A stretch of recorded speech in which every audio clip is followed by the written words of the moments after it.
തിരുപ്പിറവിയുടെ സന്ദേശം ഈ സമൂഹത്തിനും ഇത് ദൃശ്യമാധ്യമങ്ങളിലൂടെ കണ്ടുകൊണ്ടിരിക്കുന്ന എല്ലാവർക്കും നൽകി എന്നുള്ളതിൽ നമുക്ക് സന്തോഷിക്കാം. നമ്മുടെ അതിരൂപതയുടെ ഈ അതിരൂപതയില് ഈശോയുടെ മനുഷ്യാവതാര ജൂബിലിയുടെ ഔദ്യോഗികമായ സമാപനം കൂടിയാണ് ഇന്ന്. ആ സമാപനം കുറിച്ചുകൊണ്ട് ഇത്ര മനോഹരമായി ഇത്രയും ജനങ്ങള് ഇപ്പോഴും എത്തിയിട്ടില്ല ഇവിടെ പൂർണ്ണമായിട്ട്. ഇത്രയും ജനങ്ങള് നമ്മുടെ കർത്താവിന്റെ തിരുപ്പിറവിയുടെ രംഗം ആവിഷ്കരിച്ചുകൊണ്ട് ഈ നിരത്തുകളിലൂടെ കടന്നു വന്നു എന്നുള്ളത് നമുക്ക് വലിയ അഭിമാനകരമായ കാര്യമാണ്. ആദ്യമായിട്ട് ഒരു പുൽക്കൂട് ഉണ്ടാക്കിയത്, തിരുപ്പിറവിയുടെ ആ രംഗം സൃഷ്ടിച്ചെടുത്തത് ഫ്രാൻസിസ് അസീസിയാണെന്ന് നമുക്കറിയാം. അസീസിയിലെ വിശുദ്ധ ഫ്രാൻസിസ് 1223 ആദ്യമായിട്ടൊരു പുൽക്കൂട് ഉണ്ടാക്കിയത്. അദ്ദേഹത്തിന്റെ ലക്ഷ്യം ബെത്ലഹേമിലെ ഏറ്റവും ദരിദ്രമായ സാഹചര്യങ്ങളിൽ എങ്ങനെയാണ് ഈശോ പിറന്നു വീണതെന്ന് അന്നത്തെ ജനങ്ങളെ കാട്ടിക്കൊടുക്കുക എന്നുള്ളതായിരുന്നു. അതിലൂടെ തിരുപ്പിറവിയുടെ യഥാർത്ഥമായ സന്ദേശം അനേകരിലേക്ക് എത്തിക്കാൻ അദ്ദേഹം പരിശ്രമിച്ചു. പിന്നീട് അതാണ് നമ്മുടെ വളരെ പെട്ടെന്ന് തന്നെ ലോകമാസകലമുള്ള ക്രൈസ്തവ വിശ്വാസികൾ ഏറ്റെടുക്കുകയും ക്രിസ്മസിനോടനുബന്ധിച്ച് നമ്മളെല്ലാവരും നമ്മുടെയൊക്കെ വീടുകളിൽ പുൽക്കൂടുകൾ നിർമ്മിക്കുകയും എല്ലാം ചെയ്തത്. നമ്മൾ എപ്പോഴും ഓർക്കണം, ബെത്ലഹേമിൽ ആ ശിശു പിറന്നത് കൊണ്ടാണ് ഇത്രയും മനോഹരമായ ഒരു ലോകം നമുക്കിന്ന് ലഭിച്ചത്. ഒത്തിരിയേറെ യുദ്ധങ്ങളും ഒത്തിരിയേറെ കലാപങ്ങളും ഒക്കെ ഉണ്ടെങ്കിലും അതിനെയെല്ലാം കവച്ചു വയ്ക്കുന്ന നന്മയുടെ ഒരു ചരിത്രവും ഇവിടെ ഉണ്ടെന്ന് ഈ ലോകത്തെ ബോധ്യപ്പെടുത്തിക്കൊണ്ട് നമ്മളിൽ ഓരോരുത്തരിലും ദൈവം വസിക്കുന്നു എന്ന വലിയ യാഥാർത്ഥ്യം നമ്മളെ ബോധ്യപ്പെടുത്തി ദൈവം മനുഷ്യനായി അവതരിച്ചു.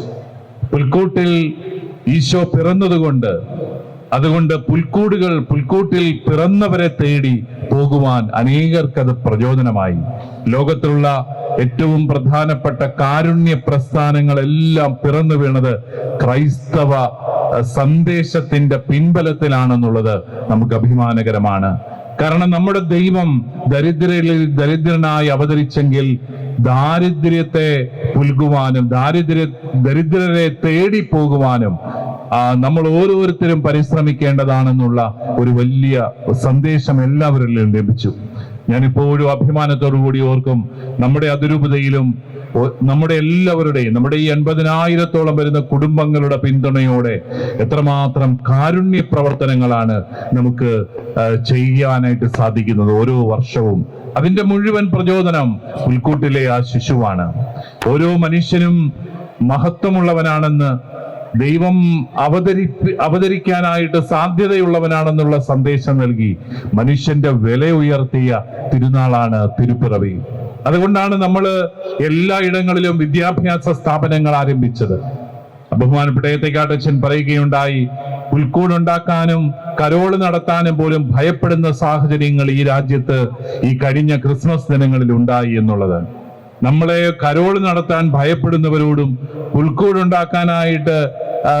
പുൽക്കൂടുണ്ടാക്കുന്നവരെ ഭയപ്പെടുത്തുന്നവരോടുമൊക്കെ ഞങ്ങൾക്കൊന്നേ പറയാനുള്ളൂ, ഈ പുൽക്കൂട്ടിൽ ഈ ശിശു ജനിച്ചില്ലായിരുന്നുവെങ്കിൽ, ആ സന്ദേശം ഈ ഭാരത മണ്ണിൽ എത്തിയില്ലായിരുന്നെങ്കിൽ ഈ ഭാരതത്തിന്റെ അവസ്ഥ എന്താകുമായിരുന്നു എന്ന് മാത്രം നിങ്ങളൊന്ന് ചിന്തിച്ചാൽ മതി. ഈ നാട്ടിൽ വിദ്യാഭ്യാസത്തിന്റെ വെളിച്ചം തെളിയിക്കുന്നതിൽ, ആരോഗ്യ പരിരക്ഷയുടെ വെളിച്ചം കൊണ്ടുവരുന്നതിൽ, കാരുണ്യ ഭവനങ്ങളിലൂടെ വഴിയിറമ്പിലൂടെ ഇറങ്ങി നടക്കുന്നവർക്ക് പരിചരിക്കാൻ ഇടമൊരുക്കിയെങ്കിൽ അത് മുഴുവൻ ഈ പുൽക്കൂട്ടിലെ ശിശുവിനെ പ്രതി മാത്രമാണ്. ഞങ്ങൾ ഏറ്റവും സമാധാനപരമായിട്ട് പുൽക്കൂട് ഉണ്ടാക്കുകയും ഈ പുൽക്കൂട്ടിൽ പിറന്ന ശിശുവിന്റെ സന്ദേശം നിങ്ങളെ അറിയിക്കാനായിട്ട് പരിശ്രമിക്കുകയും ചെയ്യുമ്പോൾ അക്രമങ്ങളിലൂടെ ഞങ്ങളെ ഭയപ്പെടുത്തിയിട്ട് കാര്യമില്ല. നിങ്ങൾ ഓർക്കുക, ക്രൈസ്തവര് പീഡനങ്ങളേറ്റ എല്ലാ ഇടങ്ങളിലും വളരെ സന്തോഷപൂർവ്വം ആയിരക്കണക്കിന് വിശ്വാസികളുടെ സാന്നിധ്യത്തിൽ ഈ വർഷം ക്രിസ്മസ് റാലികൾ നടത്തുകയുണ്ടായി. ഞങ്ങൾ ഭയപ്പെടുന്നവരല്ല, കാരണം സത്യത്തിന്റെയും നന്മയുടെയും വശം ഞങ്ങളുടെ പക്ഷത്തുള്ളിടത്തോളം ഞങ്ങൾക്ക് ഭയമില്ല എന്നുകൂടി പറയുവാൻ ഞാൻ ആഗ്രഹിക്കുകയാണ്. നമ്മുടെ തിരുപ്പിറവി നമ്മുടെ കർത്താവിന്റെ തിരുപ്പിറവി നമ്മൾ ആഘോഷിക്കുമ്പോൾ നമ്മൾ ധീരതയോടെ ഈ സന്ദേശം ലോകത്തോട് പറയാനായിട്ടുള്ള വലിയൊരു ദൗത്യം കൂടി ഏറ്റെടുക്കുകയാണ്. പരിശുദ്ധ ലയോ പാപ്പ ഈ ക്രിസ്മസ് ദിനത്തില് ലോകത്തിന് മുഴുവനായിട്ട് കൊടുത്ത സന്ദേശത്തിൽ അദ്ദേഹം പറയുകയുണ്ടായി, ക്രിസ്മസിന്റെ ഏറ്റവും മനോഹരമായ സന്ദേശം സമാധാനമാണ്, ഭൂമിയിൽ മനുഷ്യർക്ക് സമാധാനം. എന്നിട്ട് അദ്ദേഹം പറഞ്ഞു, അങ്ങനെയെങ്കിൽ ആ സമാധാനം ലോകത്ത് കൊണ്ടുവരാനുള്ള ഉത്തരവാദിത്വം നമ്മൾ ഓരോരുത്തരും ഏറ്റെടുക്കണം. സമാധാനം ലോകത്ത് കൊണ്ടുവരാനുള്ള ഉത്തരവാദിത്വം നമ്മൾ ഓരോരുത്തരും ഏറ്റെടുക്കണം. അതുതന്നെയാണ് ക്രിസ്മസിന്റെ ഏറ്റവും മനോഹരമായ സന്ദേശവും. നമ്മുടെ കുടുംബങ്ങളിൽ സമാധാനം വേണം, നമ്മുടെ വ്യക്തി ജീവിതങ്ങളിൽ സമാധാനം വേണം, നമ്മുടെ സമൂഹങ്ങളിൽ സമാധാനം വേണം. നമ്മുടെ രാജ്യമെന്ന് പറയുന്നത് ആയിരക്കണക്കിന് പതിനായിരക്കണക്കിന് ജാതികളും വ്യത്യസ്തങ്ങളായ മതവിഭാഗങ്ങളും എല്ലാം ഇടകലർന്ന് ജീവിക്കുന്ന സമൂഹങ്ങളാണ്. ചങ്ങനാശ്ശേരി പട്ടണമൊക്കെ മതസൗഹാർദ്ദത്തിന് എത്രമാത്രം വലിയ ഒരു ഉദാഹരണമായിരുന്നു. പക്ഷേ കാലം മാറുന്തോറും നമ്മുടെ ഇടയിൽ കലഹങ്ങളും ഭിന്നതകളും കൂടി വരുമ്പോൾ ഈ സമാധാനത്തിന് വേണ്ടിയുള്ള പ്രതിജ്ഞാബദ്ധത നമ്മൾ ഒരിക്കൽ കൂടി പ്രഖ്യാപിക്കുകയാണ് ഈ ക്രിസ്മസ് ദിനത്തിൽ. നമ്മൾ അക്രമത്തിന്റെയോ വിദ്വേഷത്തിന്റെയോ പക്ഷത്തല്ല, എല്ലാവരുമായിട്ടും സഹവർത്തിത്വത്തോടെ എല്ലാവരെയും ആദരിച്ചുകൊണ്ട് എല്ലാവരിലും മഹത്വമുണ്ടെന്ന് മനസ്സിലാക്കിക്കൊണ്ട് തന്നെ ജീവിക്കാൻ ഞങ്ങൾ ആഗ്രഹിക്കുകയാണ്. അതിലേക്ക് ഞങ്ങൾ എല്ലാവരെയും ക്ഷണിക്കുകയാണ്. ഈ വിശ്വമാനവികതയുടെ സംസ്കാരത്തിലേക്ക്, സമാധാനത്തിന്റെ സംസ്കാരത്തിലേക്ക് എല്ലാവരെയും ക്ഷണിക്കുവാനായിട്ട് ഞങ്ങൾ ആഗ്രഹിക്കുകയാണ്.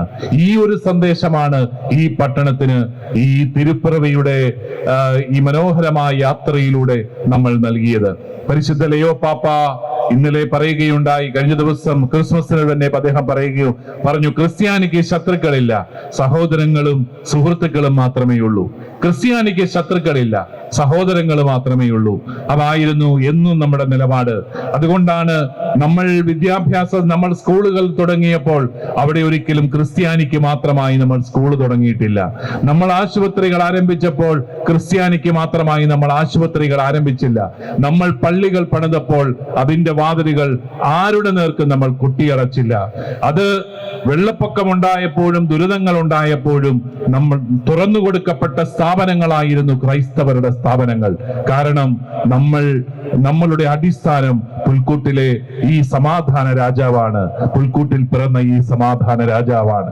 അതുകൊണ്ട് പ്രിയപ്പെട്ട സഹോദരങ്ങളെ, ഈ പട്ടണത്തിന് മുഴുവൻ മനോഹരമായ ക്രിസ്മസ് സന്ദേശവുമായി ഇവിടെ എത്തിയ നിങ്ങളെല്ലാവരെയും ഒത്തിരി സ്നേഹത്തോടു കൂടി ഞാൻ അഭിവാദനം ചെയ്യുകയാണ്. നമ്മുടെ കുഞ്ഞുങ്ങളൊക്കെ ഏതാണ്ട് 4 മണി മുതൽ തന്നെ അവിടെ വന്ന് ഈ വേഷവിധാനങ്ങളൊക്കെ അണിഞ്ഞു നിൽക്കുകയാണ്. അവരൊക്കെ കുറെ വെയിലൊക്കെ കൊണ്ട് നടന്ന് എങ്കിലും വലിയ ആവേശത്തോടെ സന്തോഷത്തോടെ ഈശോയുടെ തിരുപ്പിറവിയുടെ സന്ദേശം ലോകത്തെത്തിക്കാനായിട്ട് അവരെല്ലാം പരിശ്രമിക്കുകയായിരുന്നു. അവരെല്ലാവരെയും ദൈവം സമൃദ്ധമായിട്ട് അനുഗ്രഹിക്കട്ടെ എന്ന് പ്രാർത്ഥിക്കുന്നു. നമ്മുടെ ഈ ഒരു ക്രൈസ്തവ സാന്നിധ്യവും സന്ദേശവും ഈ പട്ടണത്തിനും ലോകത്തിനും മുഴുവൻ സമാധാനത്തിന്റെ സന്ദേശമായി മാറട്ടെ എന്ന് ആശംസിച്ചുകൊണ്ട് ഇത്രയും മനോഹരമായ ഈ ഒരു തിരുപ്പിറവിയുടെ സന്ദേശയാത്ര വലിയ ബഹളങ്ങളൊന്നുമില്ലാതെ വളരെ കാര്യക്ഷമതയോടുകൂടി സംഘടിപ്പിച്ച നമ്മുടെ പ്രിയങ്കരനായ വികാരി ജനറൽ ഏത്തക്കാട്ടച്ഛനും അച്ഛന്റെ ടീമിനും എല്ലാ വിധത്തിലുള്ള നന്ദിയും പ്രത്യേകമായിട്ട് അറിയിച്ചുകൊണ്ട് എന്റെ വാക്കുകൾ ഞാൻ ഉപസംഹരിക്കുന്നു.